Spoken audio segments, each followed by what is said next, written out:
Our next speaker is going to be telling us a bit about what recruiters look out for.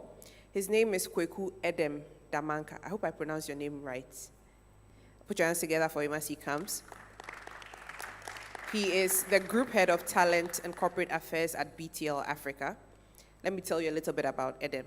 So he previously worked with Lene Services Limited, Dominion Theological Seminary, the University of Ghana Business School, and the HUD Group in the past. He has an MPhil in HR from the University of Ghana Business School and a BA in Sociology with Political Science from the same University of Ghana. He has been championing gender equity over the past 4 years in the marketplace. He's also a counselor at Action Chapel International on the Spintex Road, and is the founder and president of Dreams Africa, which is a youth leadership and mentoring organization. Please put your hands together for him. All right, put your hands together. Perfect. Good afternoon, Elder and all my seniors who are here to help us with today's session. Just a quick exercise. Can I have all of us stand? You've been sitting for a while. All right. Okay, just a quick exercise. All right, lift your right hand. Okay, all of us. Yeah, put your fingers together. All right, bring it to your forehead. All right, watch me and do as I say. All right, okay. And then put it on your chin. Is that your chin?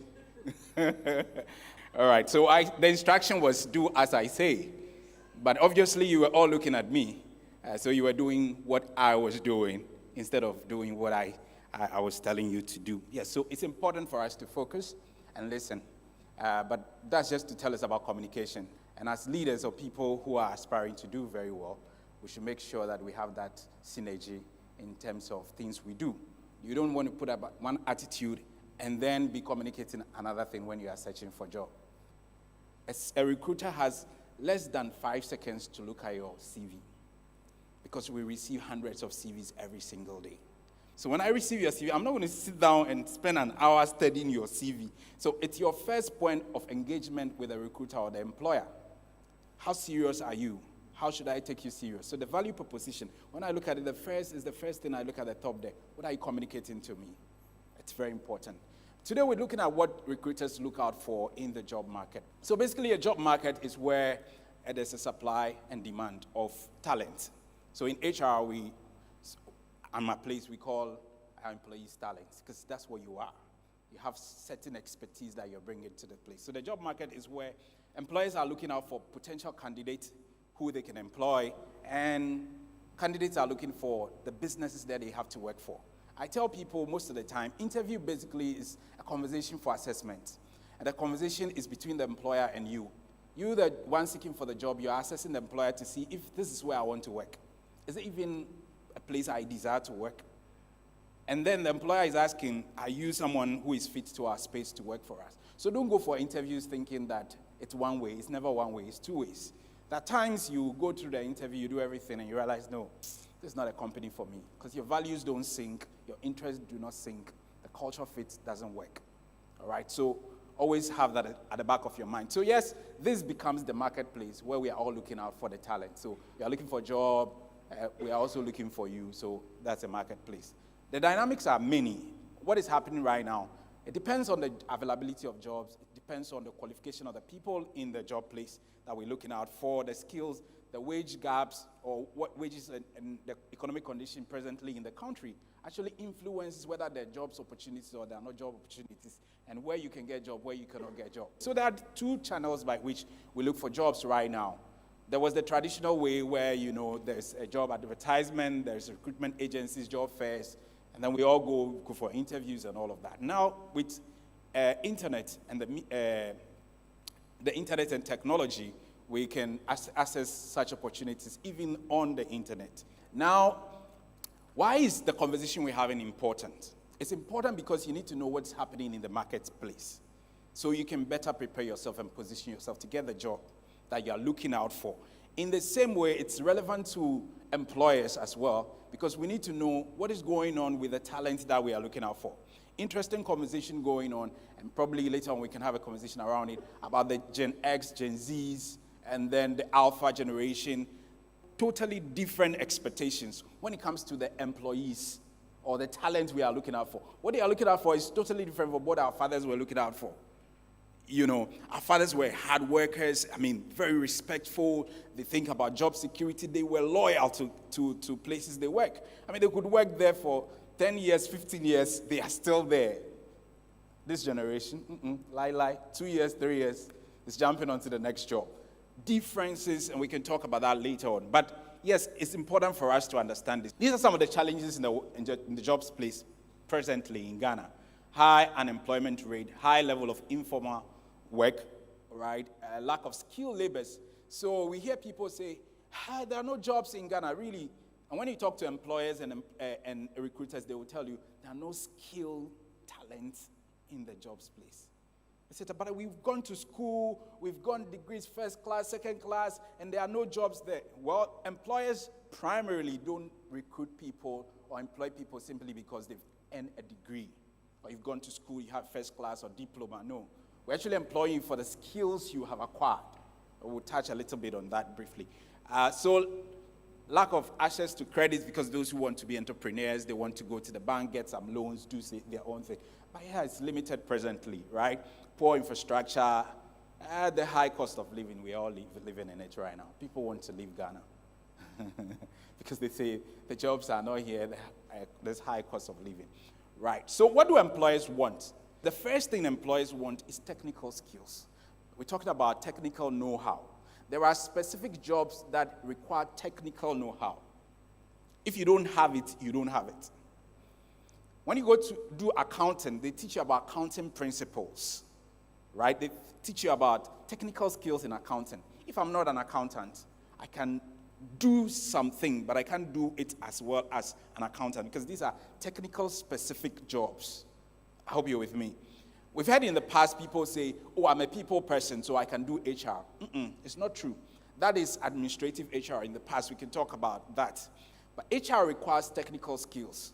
You need to even have an eye of a recruiter to be able to spot out the right candidate, right? So it's not just a people person conversation. No, performance management. How do you make sure that employees are high performance in the workplace when you have to put people on performance improvement programs to get them coaching for people and all of that? It's a requirement. Are you a trainer? Do you understand the training process, the need for you to do training assessment, the needs, and then, analyze the data? Analytics is important. So every job role has its technical skills requirement. I hope you're with me.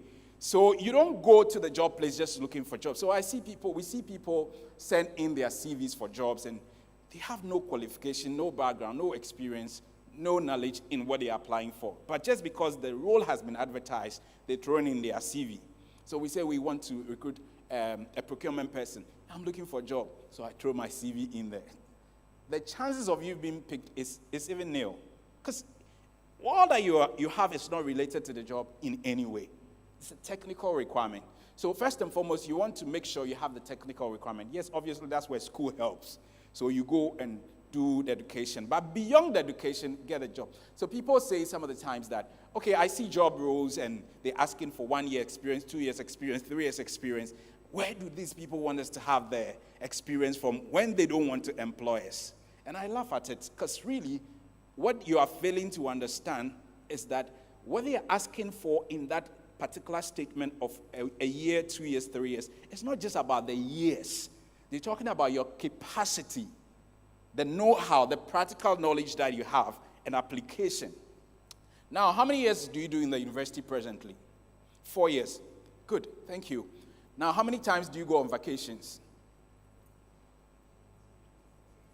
Say again. Some 2 months, sometimes 3 months, depending on where you are, right? And sometimes a month. But you do that from first year to the final year. Truth of the matter is that if every vacation you decide to do internship, you're likely to acquire the skills that are required of you for a particular job.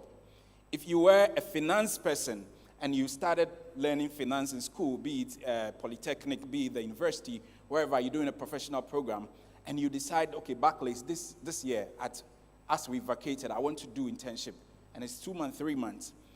When you go to the finance department, the finance manager is likely to assign some things to you that you are now learning at school that you can have the practical experience with, right? I like to use mine because HR, so if we were doing a recruitment and you are doing an attachment with us or you're doing an internship with us, you're going to be involved in the process. We tell you, okay, publish this role for us, and you go do that. When we shortlist and we're teaching you how do you shortlist, we tell you what to do to shortlist the people from the pool of talent that has come through, right?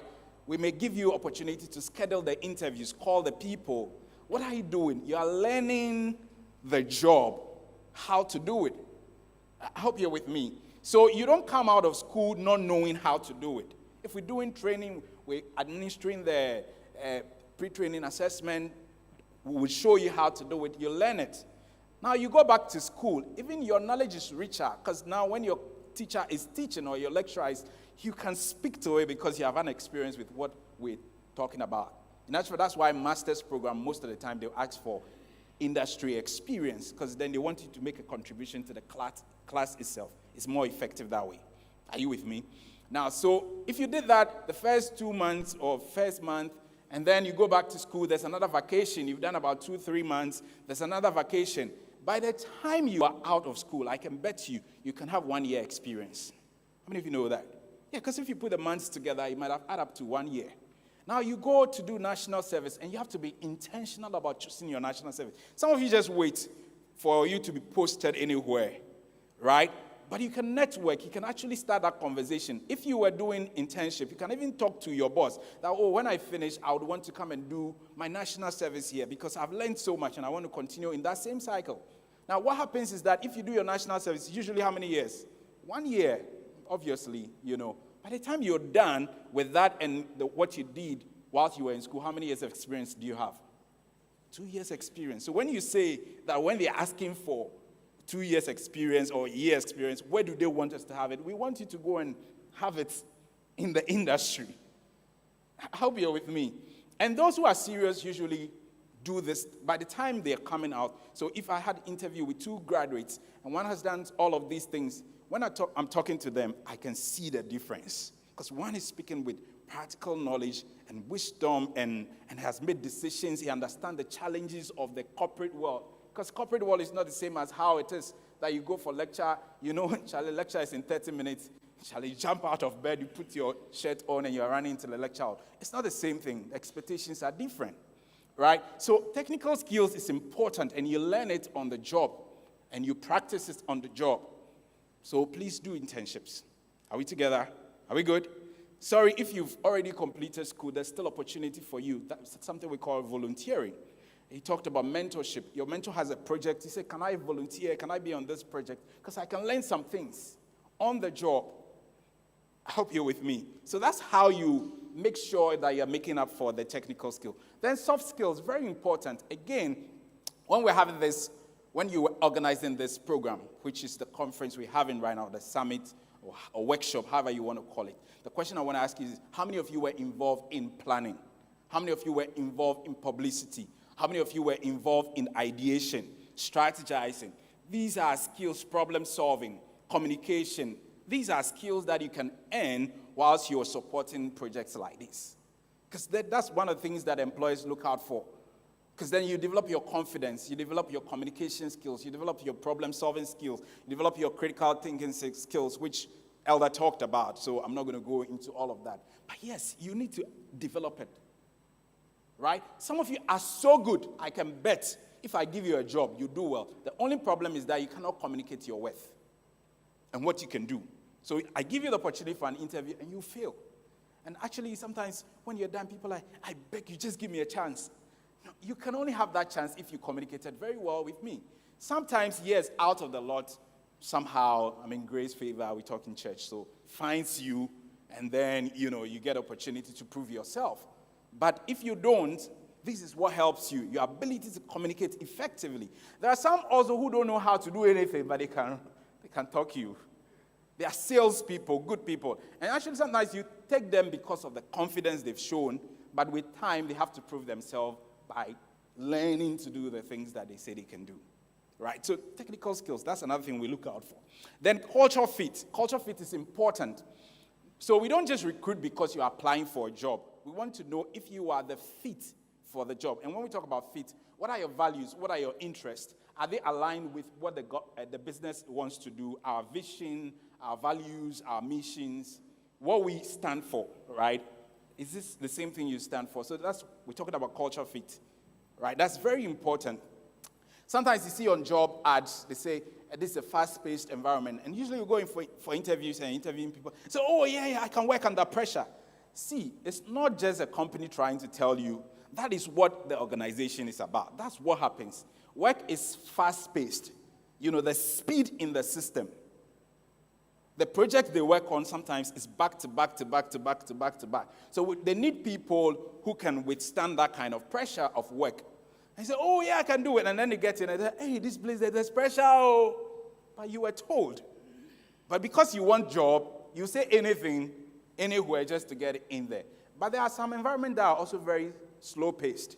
And if you're a fast-paced person, you may not survive there because work is slow for you. I remember when I was doing my national service, I was posted to Sunyani, and it was a social welfare department. When I got there, I was all these suits up and all of that. I got there. When I met my supervisor, he said, you don't belong here. I said, what do you mean by that? I understand your mindset. It's good. And the way you dress them. But truthfully, here, there's no work. The work we do is monthly, right? So you're going to sit in the office for the whole month, not doing much. Getting to the end of the month, we go to the field, we do reporting and all of that, and that's all.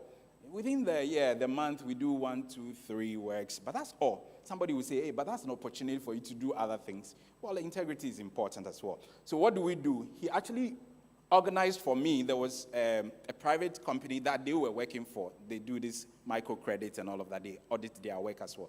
So he spoke to them so that I could get some work there, additional work to be doing, because he said he doesn't want to waste my time here. So some places are also very slow-paced like that. And there are people who are cool with that, Truthfully, by 3 o'clock, everybody had left work. He says, Eric, I told you. And Sunyani itself is a very calm town. If you want holidays, go to Sunyani. You do well. Just go relax. The atmosphere, the air, it's cool. No traffic. Everywhere you go, there's taxi. Just stand by the road. Within 5 minutes, 10 minutes, you're at work. So that's how the place was. I remember when I came back to Accra, that after 6 months, my phone was stolen. Because when I got to Circle, by the time I realized somebody picked my phone. Yes, because Accra is busy. But I was adapted to a very slow, calm environment, and everything is cool, peaceful like that, right? My point is that culture fit is important. So you want to ask yourself, are you an independent-minded person, worker, or you are team-driven? Again, culture fit. So if you're an independent worker and you go to a business where work requires teamwork, you're going to have problems. Because you are not binding with the team, you are not bonding with them. Work is calling you, and you are there being all independent. It's not your space to work in. So some of the mental fatigue we have, some of the stress, is also because people are not culturally fit to the work environment. Then organizations want you to be passionate, right? Enthusiasm. Because if you don't have passion for what you're doing, there will be no motivation for you to wake up any morning to go to work. So some people are stuck in jobs they are not passionate about. And they are actually complaining about the job, and they are complaining about their employers, not because the employers have problems, just because that's not where their passion lies. But they found themselves stuck in there. Question is that you need to find what you're passionate about and doing. I think Elder talked much about that, career choices. So what are you passionate about? It's important. It fits into that conversation, right? And then we want you to be industry aware. We talk about industry awareness and the market knowledge, right? So if you want to work in the oil and gas field, what do you know about the oil and gas field, really? How are you following the trends, things that are happening in that space? You want to work in the banking sector. Industry knowledge is important. Because when I'm talking to you and I realize that, you really know stuff. It's not just even Ghana. You're not limited to Ghana. Globally, you have an understanding of what is happening in the stock market, what's happening financially, the economic system of Ghana. You have understanding of what's happening, Bank of Ghana, what's going on in there. I'm satisfied to get you on my team, right? Because you make up for things that I'm not able to do myself. And people want people who add to them the value you are bringing to the team. And sometimes at the top, you can be swamped with work and somebody can provide you support. We say we staff our weakness because then you want people who can do things that helps make your work easier for you at the workplace, at the top, right? So it's important. You want to. So I understand that this generation, we want the soft life. That's what I was talking about. The soft life, which is fine, provided you are apt with what you need to do. That is cool. But if you now, Charlie, I engage you, I'm like, the knowledge is not there, and you want soft life, I have a problem with you. Right? But if you are that kind of person, you know your stuff, and you want the soft life, I can employ you. And those people, sometimes we make exceptions for them. Even when they are negotiating for salaries, and you can sometimes, because you know this guy is good, if we keep him for the next 3 years, the stuff he's going to do is fine, so we can risk it. So those are the exceptional talents in the space, right? And then commercial awareness. Many people don't think about the profitability of business or how the business makes revenue. All you think about is that you want to go to work, and then at the end of the month, they pay you. No, but businesses and employers want to know how you think about how the business is making profits.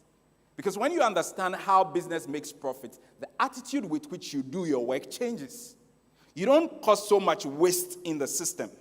So when we're giving instructions and policies about how you work professionally in the workplace, you don't have problems because you have an understanding that we need to save costs, we need to make more money, because the business, through the revenue that is coming in, would pay for the office space, will be paying our salaries. By the end of the month, every employer is thinking about, hey, Charlie, we have to pay again, right? So if you have that understanding, you put some sense of profitability into what you do. And business owners love people like that. Unfortunately, we have a negative narrative around that. When you work like that, people ask you, Aden, papa dear. But that's a sense of ownership that employers want. Entrepreneurial, spirit-driven person, like who is thinking about the future of the business, the continuity of the business. Employers love people like that. So you want to invest in that part of your work as well. All right. Then we want cultural agility, especially in this season of change, or if I would say era of change, technological advancement. Great, thank you. Right? So much changing so quickly. We want people who are adaptive, who are mentally agile. You can fit into the space, and when you have to change quickly, you are already on the spot to change. There are people who resist change because they love comfort. But work is so much changing that we always need to make change and adapt. Otherwise, as a business itself, we may fall out of business. You can know the story. You know the stories of High Five. How many of you know High Five? High Five came before Facebook. But what happened to High Five? How many of you know Kodak? How many of you know BlackBerry? You know all of these things. But adaptability, change. So businesses themselves are thinking about how they can change and survive. BlackBerry didn't see the change. It didn't anticipate it. It didn't take advantage of it. Apple did, and Apple is now everywhere. And Apple is always constantly changing. They're actually studying the market demand. They're actually trying to put the demand in the market. So people now actually, are drawn to the product itself. The question is that, what are you doing in terms of being adaptable? Are you the person who is stick to it and you can make adjustments because this is what you are told, that's what you are sticking to? No innovation, no creativity, no thinking outside the box. It's an important skill that we're looking out for. Then attitude, professional attitude at work. Someone would tell you that employers go the extent to look at what is happening on your social media space. Now, it's not really about spying on you. That's not it. But it's a data that can be generated from what you've done, your activities so far, to be able to analyze to see your behavior.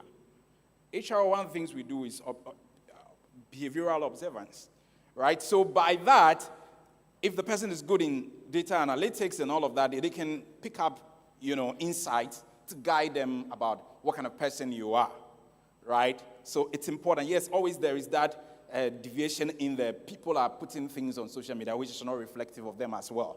So yes, there's that sense of judgment that is attached to analyzing data. But my point is that your professionalism and work ethics is important, because once you get into a business, what you need to know is that indirectly you begin to represent the brand of the business. I hope you're with me. That is why when your personal life sometimes becomes an ethical issue for the business sometimes suffers. Because your name is out there. The next thing they will say what? The finance manager or the procurement manager of this business. And they go, those people. It's a brand. So businesses want to protect their brand. So you can't just act anyhow, live anyhow, and still be part of a particular business. Sometimes they will look at all those things to make a decision on you. Then, when we look at qualification, we also want to look at the relevant degrees you have in relation to the job you're coming to do. What professional certifications do you have that is relevant to the job place? And for those of you in finance and accounting, your professional certificates have so much weight than just the degree. It's because it's believed that through that you have practical experience to bring to the job place. So those who charter, really sometimes they are expensive. So if you have the opportunity whilst you are in first year, wherever you are, you should want to be doing professional certification. Any other profession that does professional certification, please take it serious and put some attachment to it and do that, all right? All right, so the generations and the job types, that's what I mentioned. We can have that conversation later on.